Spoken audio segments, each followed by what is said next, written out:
ఖమ్మం ప్రజలు పువ్వాడ అజయ్ కుమార్ ఓటమిని చూడాలనుకుంటున్నారని, ఆయన కుకట్పల్లి నుండి కాకుండా ఖమ్మం నుండి పోటీ చేయాలని ఆ జిల్లా బీజేపీ అధ్యక్షుడు గల్లా సత్యనారాయణ, బీజేపీ కిసాన్ మోర్చా రాష్ట్ర అధ్యక్షుడు సీదిరెడ్డి అన్నారు. పార్టీ కార్యాలయంలో మీడియాతో మాట్లాడిన బీజేపీ నేతలు బీఆర్ఎస్ సన్నాహక సమావేశంలో మంత్రి పువ్వాడ చేసిన వ్యాఖ్యలకు కౌంటర్ ఇచ్చారు. జిల్లాలో పువ్వాడ చేసిన అభివృద్ధిలో రాష్ట్ర ప్రభుత్వం భాగస్వామ్యం ఎంత ఉందో కేంద్ర ప్రభుత్వ భాగస్వామ్యం కూడా అంతే ఉందని తెలిపారు.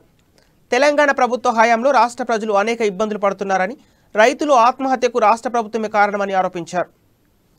అజయ్ అన్న ఇక్కడ వాళ్ళని పూకటి వేళ్లతో పీకడానికి ఉన్నాడట. మేమేమంటున్నామంటే, గౌరవ మంత్రి గారు, మీరు ఒక ఎమ్మెల్యే, 2 రాష్ట్ర మంత్రిగా ఉన్నారు. మీ యొక్క వ్యాఖ్యలని సమాజం మొత్తం కూడా గమనిస్తూ ఉంటది. మీరు మాట్లాడేటప్పుడు మీరు ఉపయోగించేటువంటి భాష కూడా సమాజం చూస్తూ ఉంటది. మంత్రి అజయ్ కుమార్ గారిని ఖమ్మం ప్రజలు 2 సార్లు ఎమ్మెల్యే చేసి ఖమ్మం నియోజకవర్గానికి అభివృద్ధి చేస్తారని చెప్పి, అంతే తప్ప అజయ్ గారితో పీకించుకోవడానికో, అజయ్ గారితో కూకటవేళ్లతో కూల్చేయించుకోవడానికో కాదు అన్న విషయాన్ని కూడా మంత్రిగా ఉన్నటువంటి అజయ్ కుమార్ గారు ఒకసారి గమనించాలి అని చెప్పి తెలియజేస్తూ, రెండోది అభివృద్ధి గురించి మాట్లాడుతూ ఉన్నారు. హరీష్ రావు గారు వచ్చి ఖమ్మం జిల్లా అభివృద్ధి 1200 కోట్ల రూపాయలతోటి ముఖ్యమంత్రి గారి సహకారంతో చేశామని చెప్పి ఈ ఖమ్మం జిల్లాలో 8500 కోట్ల రూపాయలతోటి కేంద్ర ప్రభుత్వ నిధులతో నేషనల్ హైవేస్ మొత్తం కూడా ఈ ఖమ్మం జిల్లాలో అభివృద్ధి జరుగుతాం. 8500 కోట్ల రూపాయలు